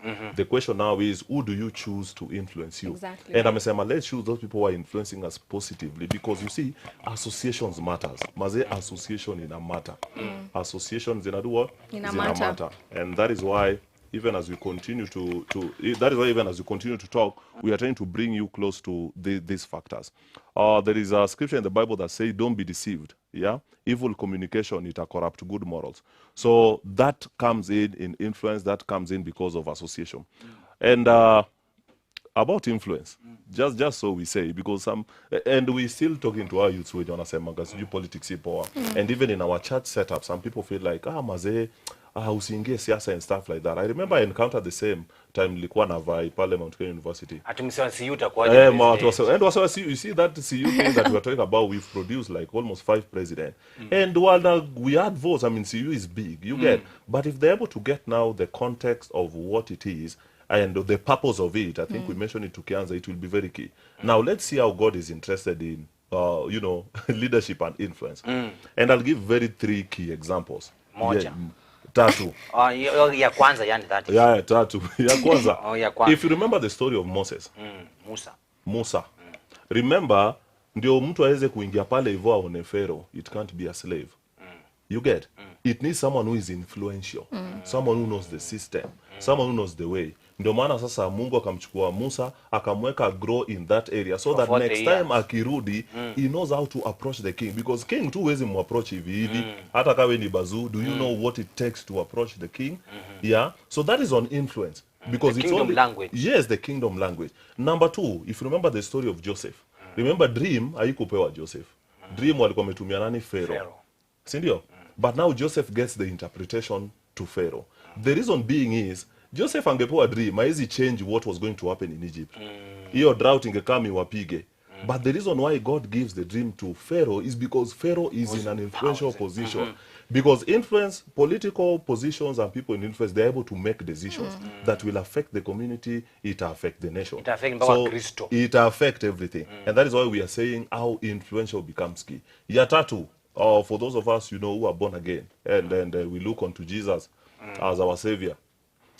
Remember, it took also an influential man to be able to see that the body of Jesus went to the tomb. Sindio? And your body angekuwa imeenda huko, angekuwa amefufuka, then we couldn't have what we call salvation. So Joseph of Arimathea went to the king. And I'm trying to bring this king thing issue because huwezi tu toka hapo uende State House if you're just anybody. Unless kwa ndoto unaweza fly. Yes? Kwa ndoto unaweza fly. Kwa ndoto unaweza enda anywhere. And that is the power of dreams. Hiyo tutaongea next time. But what we're trying to say is all these examples we have seen about people who are influential, who are able to make it to see the king or make it to higher positions because they're able to make decisions based on what they carry as influential, is as in position, and that leadership in them. And so God is interested in leadership. God is interested in influential people. Mtu asikudanganye. If you feel you don't want to be influential, mazee baki tu hapo chini, but don't complain.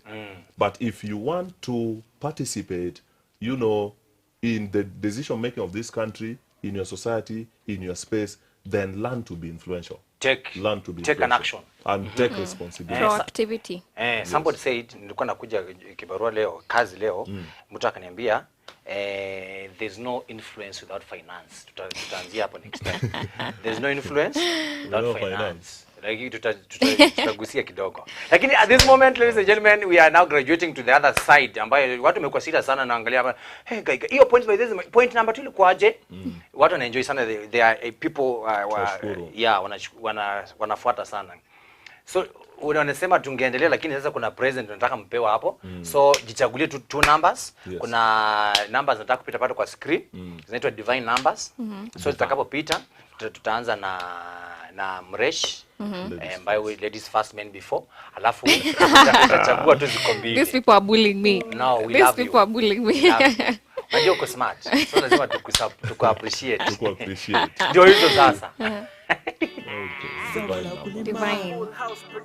Somo la ukulima, yeah. Kelele takatifu mzee. Utapona ulichopanda, utapona ulichopanda. Bwana alisema haleluya, Bwana alisema haleluya. Utapona ulichopanda, utapona ulichopanda. Utapona ulichopanda. Bwana alisema haleluya, Bwana alisema haleluya. Utapona ulichopanda. Hii dunia si wote ni wakulima, na kile utapanda uvuna ni lazima. Wow, Simona, kuna 5 the number of grace, 7 the perfect number of God, alafu 3 the Trinity, alafu 12 the number of governance, serikali. Chagua zako mbili, alafu hizo mbili zingine ni za president himself. The rest. Not the president. Of course 12 and 7. 12 and 7. Completion and governance. Aya. Tuanze na 7. Congratulations. I wish ungechukua zile zingine. Really? Sorry. Really? No. I was kidding not. 7. Give 2 examples of proteins. Oh my God. Okay. Sans question. In food. Yes, not in politics, in food. Okay. Ulikuwa unaenda kwa siasa bado. In food. Okay, beans. Beans. Lentils. Lentils, and you are correct. Karibu ndani ni pesa unahesabu. Unajua mtu asaid akifanya hivi ni pesa. You are correct, 10 points. Wow. Pigeni makofi pia. Makofi kwake. Hiyo ingine inakuja. Well done. Well done. Try again next point. Yes. Okay. What is the largest planet on the solar system? Kama ujui unasema pass, mimi nakusaidia. Si aseme kwa zake kwanza. No, uko kwako. Point itakuwa zake. Ladies first. Jupiter. Jupiter, wacha tuone jibu. Jupiter. Acha kucheka hivyo. Sicheki. Jibu imekata. Acha cheke the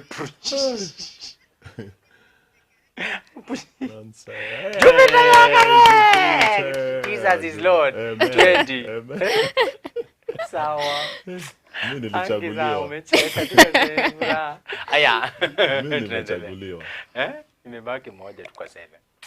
Oh. Clouds that produces rain are known as. Nakumbuka ile science class. Hiyo ni science class 4 page 4 B hapo chini. Nimbus clouds. Nyumba. Ati nyumba sawa. Nyumbas. Waje tuone kama ni nyumba ama ni choo. Nyumbas. With an N. Wow. Sawa. Anataka kutuletea jibu. You are correct. Aka kasijana ka nyumba. Uko za 30%. Yaani yuko umepita kila kitu. Imeisha? Imebaki 12 by the way. Oh. Moja tu 12. Inakuja size governance. Who is the current governor of count 047? What if? Count is 047. Ati? Ishapita ilikuwa unyamaza boss. Zako zinakuja president. Who's the governor? Yes, that's county. That's Nairobi. I don't know. Mimi nataka governor. That's Nairobi. We don't have a governor. You don't have a governor. You are sure? Unataka kuanguka tu mbele ya kamera. Na ulikuwa maanza smart. Na venye nilikuwa tu maanza smart. Yeah. Una stick wapi ama unahama? Come 047 is Nairobi. No, the answer is that explanation. There's no there's no governor. And you are correct. When you get your opinion, no one better A minus. No one. Your future is bright. Future is bright. Haya, tuletewe sisi watu wa C. Ajamaliza zake. No, come on. Who is the speaker of the Senate? Lusaka? Yes. Umesema nini? Kenneth Lusaka. Usuli angetisha hapo. Kamera inakuona. Atina? Lusaka. Lusaka and you are I don't know. Wacha tuonyeshwe. This would be very embarrassing. Lakini your future is bright. Your future is bright. Wanataka kutuonyesha tu hapo saa hii. Yeah. Lusaka and you are correct. I kwenda Jovi. Nitachukua namba yako at least. Ya mwisho. Sasa hiyo uko 100%. Really? Haijaisha? Imeisha ya mwisho. Imeisha. Oh. Lakini sasa hiyo, okay, the National Assembly of Kenya comprises of how many elected members? President, unajua isi yako? At 74.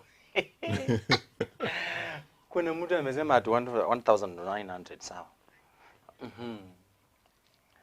Unaweza piga hesabu, chukua simu kama unataka kupiga hesabu. You are allowed. Okay. You can beat mathematics. Enda kwa calculator. Of course naenda kwa calculator. Tunakupatia time, mnaruhusiwa. Umeachana nayo? No, I'm thinking is it 273?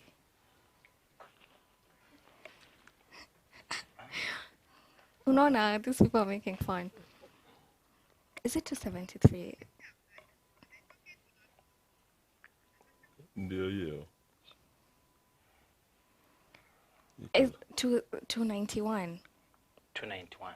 Oh, 273. 291. Usiseme namba gari yenye unapandanga. Ati matatu zetu unajua ni 1937.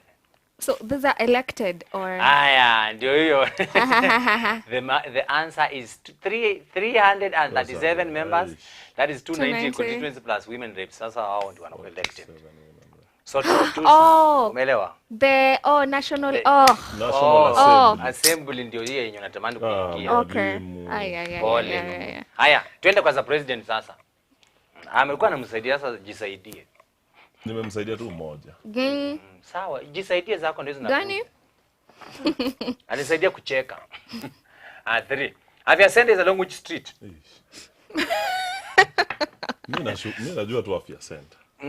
Sasa watu wa Siaya leo ndio mtajua tao. You should know town. For your future, unajua hata mtoka Siaya ufanye research ya town. Afya center. Mimi nakuja Dala. Afya center iko wapi? Tomboya. Tomboya and you are I don't know. Uliza streets za Kiambu. Kiambu. Wacha tuone jibu. Lakini kama umepata, wewe unakaa bazo. You are correct. 10 points. Huyu akana 50. Okay. So ilikuwa out of 60. Out of 60. Okay. Lakini akishinda unajibu sawa.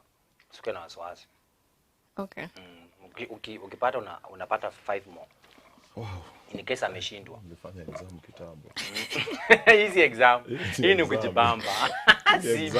Tunaenda ya National Television. Where is National Center located? In Nairobi. Where? In Nairobi. Jiji gani? Tomboya. That is in Nairobi. Acha niseme. Acha unless you say pass. Opposite Stanbic Bank. Street. Acha niseme. Lakini umejaribu. Hapo ndakupatia 5. No 5 Moi Avenue. Moi Avenue. Okay. No. Really? Nation Center. Nation Center. Wacha tuonyeshe. Kenyatta Avenue. No. Moi. Haiko Moi Avenue. Haiko Moi Avenue. Iko opposite Stanbic Bank. Kimathi. Kimathi Street. Jesus, this Lord is coming back very soon. Haiko Moi Avenue. Haiko Moi Avenue. Aya, wapi ulionea hiyo vitu? Mimi niliona Moi Avenue. Okay, sorry. Hapo ndo ulikuwa unaenda kukutana na nani? Sawa, na mentor wako. Wacha tupate hiyo nyingine. Hiyo future is bright. Hai. Harambe House and the office of the deputy president is located on which road? Hiyo inasaidia tu watu kujua Nairobi. Oh, hiyo road inaitwa Ngwaje. Uko huko chini. Ati inaitwa huko chini. Nje yenye sheria usiku. Na uko na idea. Wewe mama unapata 5 points kwa kila. 5 points. Ndio najua sheria usiku hapo. DP's place iko hapo. Wacha huyu akusaidie. Huyu Owilah na Katuma Haven na Kenya Tavern si ndio watu wa babi. Wacha tuone jibu. Ama unataka kuguess? Mimi nataka kuguess the guess. farthest. Juu hata siko sure. Aki imagine. Si Haile Selassie. Haile Selassie iko chini yake. Si Haile Selassie. Hii side next. Ziko parallel by the way, zinafuatana tu hivyo. Si ndio? Imagine. Ati hivyo. Imagine. They are parallel to each other, next to each other with the parallel hivyo. East to west. Haile Selassie. Hiyo nyingine sasa. Hiyo nyingine. Wacha tutupa hiyo basi, tutachelewa tu hapo. Mbona unatusaidia kujua Nairobi? Ninakusaidia. Harambe Avenue. Hiyo hata singejua. Harambe Avenue. Harambe. That's why you have Harambe House, Harambe Avenue. Abba. Then that one was just for the city. Sawa. Aya, twende hiyo nyingine ni race by the. Hiyo nyingine ni ya Bible. Aya. Hiyo nyingine ni ya Bible. Ilikuwa 5. Ya 12 disciples. Ya 12 disciples. Ndio hiyo. When Noah and the family were escaping from Sodom and Gomorrah, what happened to his wife when she looked back? When she looked back. When she looked back. When she looked back. She did what? She turned into a pillar of salt. Siari nilipata A. Uongo. Hebu angalia swali tena. Rudisha. No. Usirudishe answer sharp. No, usitoe sio hiyo. Huyo ametuwekea jibu na sio hiyo. Next question. Sio hiyo. Ulikuwa unataka kuuliza. Hapana, hebu rudi kwa question. When Noah and family were escaping from Sodom and Oh Gomorrah. my God, Noah was not escaping from Sodom. It was Lot. It was Lot. Simona. Okay, sawa. Acha nianze kuwa keen. Unaona mimi si nimeweka jibu, unaona hakuna jibu hapo. Jibu imewekwa. Hiyo si nini ametype. Hata yengine sio tumerekebisha. It was Lot. It was Lot. Haina haja tukusamee tu. And the family. Haba. Haya, jumutana anaweka hizo vitu ndio amekosea. Mimi sinaona. Yeye alipata siarisi. Mbona ameweka jibu? Sinaona. Nilimwambia. Tutaambia wadosi walikuwa naleta watu wasipata siarisi kurudi chini. Hapana, hiyo zani kuonea. Kufanya kumwangaza itakuwa mpira na Haya. Bila pili. Between Esther and Proverbs, which one comes first? The book of Esther and Proverbs. Unaona venye umejiandika? Genesis, Exodus, Leviticus, Numbers. Proverbs comes first. Proverbs comes first. Yes. And you are correct opposite. Wacha tuone. Umetwist question. Aba mimi ya twist. Between Esther and it is Esther. Esther comes before Psalms. No. Genesis, Exodus, Leviticus. Wait, Genesis, Exodus, Leviticus, Numbers, Deuteronomy, Joshua, Judges, Ruth, 1 Samuel, 2 Samuel, 1 Kings, 2 Kings, 1 Chronicles, 2 Chronicles, Ezra, Nehemiah, Esther. Psalms. Job, Psalms. Okay. Simona. Mimi nasomaga Proverbs. Yesu ni Bwana. Sasa usomanga Esther, ilikuwa na msichana mrembo sana. Esther sijasoma sana. Alikuwa na fast late. Unajua nataka serikali na sawa. Kuanzia leo. Proverbs. Aya. Who was the father-in-law of Moses? Jethro, correct. Hapo kwanza umetaja kwanza ulikuwa unataja nikajua tu. Nikajua tu kuna kitu hapo. Wapi? Haya, so tutaenda pick and prick. Kuna kitu inaitwa pick and prick. Hiyo ni kitu tu unajibu ikiwa tu hapo. Si swali. Tunaongea tu kama ulisomea wapi. Ni Friday. Friday. Tuanza na Mresh. Wewe upumzike kwanza. Haya, so what is your home county? Nakuru. Nakuru, its county number? President mwangalie hapo. Azishtuke. Kama ujue nisema pass. Pass. Haya, your funniest moment in school. President ataangalia. Hizi zote ni zangu. Pia atajibu the same. Your funniest moment in high school. In school. Hata kana Sunday school. Funniest moment in school. Siku yenye. Funniest moment in school. Acha niende next alafu nitakujia hiyo. Atenda next. Haya. Favorite high school teacher jina yake? Petronila. Petronila. English teacher. English teacher. Congratulations. The future is bright. Favorite Bible personality? Queen Esther and Paul. Wow. Why Queen Esther peke yake? Her story is inspiring. Yeah, and she's beautiful. And she's beautiful. Nimejua tu hapo kwa beautiful huwezi kosa kusema. Asante sana. Haya, tunaendelea sasa, unajua karibu inaisha. Favorite gospel song at the moment? Kenyan gospel song. Oh, yes. Kenyan. It has to be Kenyan. Yeah, Kenyan. Yes, for Jesus. Hiyo pia nitakujia. Oh, hawa nimejua nyimbo za unasikizanga. Sasa tuambie wengine ya ngambo. Ya hili song. Pati ya hili song. Ama nimegesia ukweli. Maverick City. Maverick City. Director wangu anapenda huyo mtu sana. It's a group. It's a group. Hiyo band, sorry. Ya Promises na nani. Aya, nimemaliza. Aya. Kuna ya mwisho. Oh. Chakula. Favorite Kenya. Oh, fish. Fish. From the lakeside. Wow, yes. Oh my God. Jesus Christ, what are you trying to say? Oh my God. Alafu kuna mtu wa fish hapo ile sasa. Napenda hiyo. No samak. Zuka namba yake. Sawa, acha nene kwa president. President. Yes. Home county. Kisumu County. Kisumu County. County number. Namulolwe. Namulolwe. Yes. Namulolwe bana ngako. Okay. Aya, county number? 057. 057. Yes. 57. Hiyo ni simu. Hiyo ni kodi ya simu tunatumianga. Hiyo ni jacket description ya hiyo. Yes. Ati Kisumu ni kaunti 65. Nishikilie nisianguke.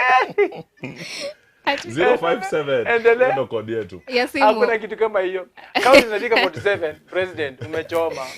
Kisumu iko county yake my friend. Namba ngapi? 057 euro. Omera bwana, you are cheating bad. Tuendelee, your funniest moment in school. That day tulivuka fence kwenda kuona World Cup. World Cup. Game. Tukashikwa. Tukapata mwalimu pia huko kwa movie. Ametana sisi. Ametana. Mr. Oden. Hiyo ni kali. Don't joke. Sasa akawafanyaje? Si unaandika list, tutaitwa assembly. Oh, so hapo hakuna kuongea. Hapa.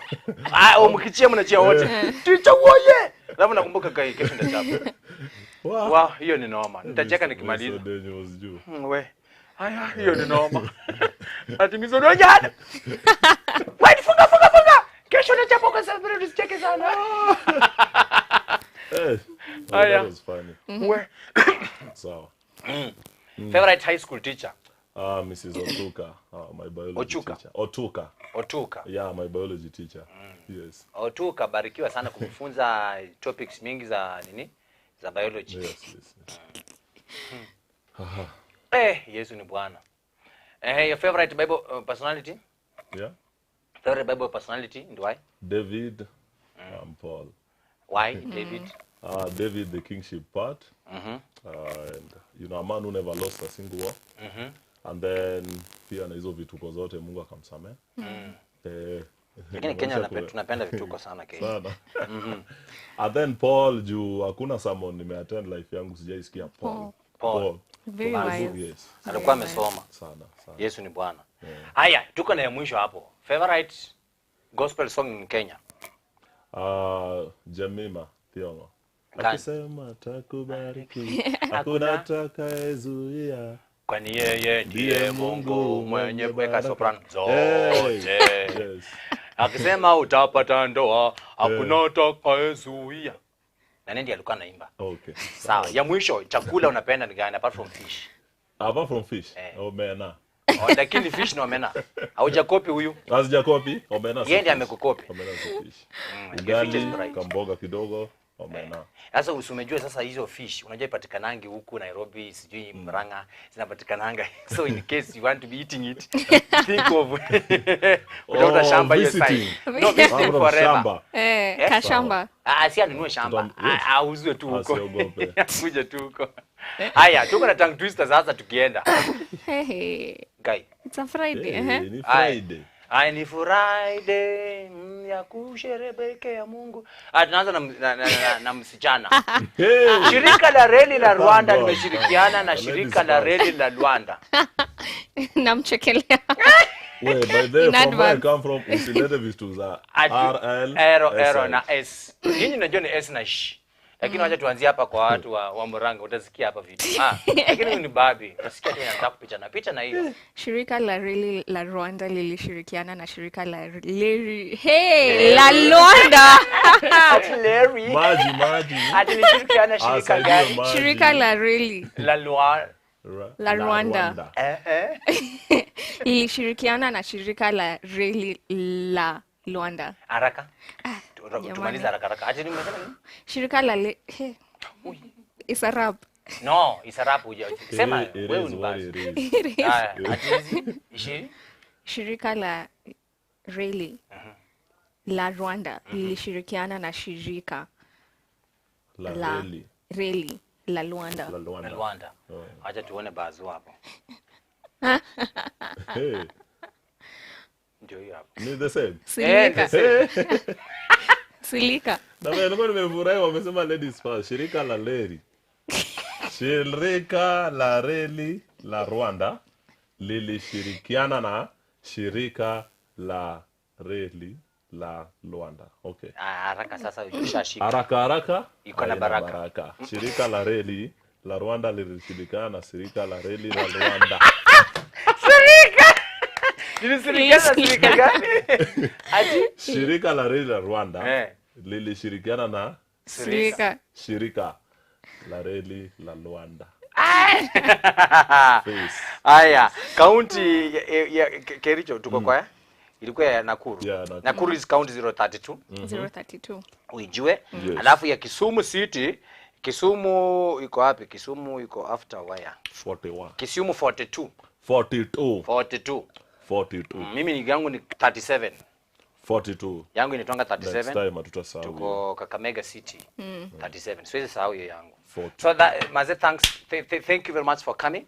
Nashukuru Mungu sana. Tumeongea. So unajua yetu ni unajua tumeongea alafu tumecheka, so tunataka kwenda home. Nashukuru. What will be your last words? I think my last words concerning this thing is just to encourage our youths that let us be positive, let us be expectant, and let us be intentional in everything that we do. Be positive, be intentional, and be expectant. Wow. Yes. Yeah. Tukuja kwa Beatrice. Thank you for having me, first of all. Your future is bright. Thank you. As we wrap up the discussion on leadership and directing leadership towards, what the Bible says, I'd like all our young people to go read what Paul wrote to Titus and Timothy. So read, there's a synopsis on internet, just read what good leadership actually entails. Lastly, being a young person is a resource to yourself and to the country. Never forget that. Stand your ground, no matter what politicians tell you, no matter what social media tells you. You are made for this. You are made to be great. You're only a young person for 17 years, only a youth for 17 years. Make a difference, make change, make the most for yourself. Yeah. Wow. That is it. Tumesikia watu wamesoma, watu wameenda shule, unaona wenye wanaongea Kiingereza. Alafu by the way, kuna mwenye anasema uko na sauti nzuri sana. Alafu unaonganga poa kama ulisoma group of scores. Sema Asante. Sema Thank you very much for watching the show. Mungu abariki sana. Nashukuru Mungu sana kwa watu wenye wamefanikisha hii program. Tukianza na mwenye ameunda hii juice, anaitwa Nash, ameproduce hizo maswali umeona hapo. Si mimi, Nash ndio mwenye ameunda hizo maswali. Zikiulizwa ni yeye ameunda, sawa. Kwa hivyo thank you very much. Alafu kamera sasa hii kuna watu wengi sana hapa wanamulika hizo cameras, wanaongozwa na Claudia, the girl from Coast. Kanazungumzanga Kiswahili sanifu sana. Ya kwa pale amekotunga idodo, tamulika leo kamera, ndio anatumulika. Alafu mwenye ananiambia ongea, sasa hii waacha kuongea, anaitwa the able and beautiful, anaitwa director Maureen. Sasa anasema kusema malizeni tutoke. Alafu sound anaitwa engineer Sam na Kazungu ambaye ako na front view ambaye amebarikiwa sana. Asanteni sana kwa wote ambao wamefanikisha. So So nimesema so tunamaliza, asante sana. Na wenyewe wametuma messages kwa Facebook, na wenyewe wametuongelesha, na Mungu awabariki sana. Na mnyamahakisha kama tuko Facebook, anaitwa Kethe kutoka ng'ambo, na si hii ya Rongai, ng'ambo ya Ukweli, walikuja na ndege. Mungu awabariki sana. Above all, tunashukuru Mungu sana kwa Mungu for giving us a chance and opportunity for Mwangaza TV crew yote wadosi. Mungu awabariki sana. See you next week, God willing. Next week, God willing, on Friday at the same time tutakuwa hapa na watu different sana. Mungu awabariki sana. As we share the grace together, pewe ushare ukiwa pale home. Now may the grace of our Lord Jesus Christ and the love of God and the fellowship of the Holy Spirit be with us now and forevermore. Amen. Cheerio.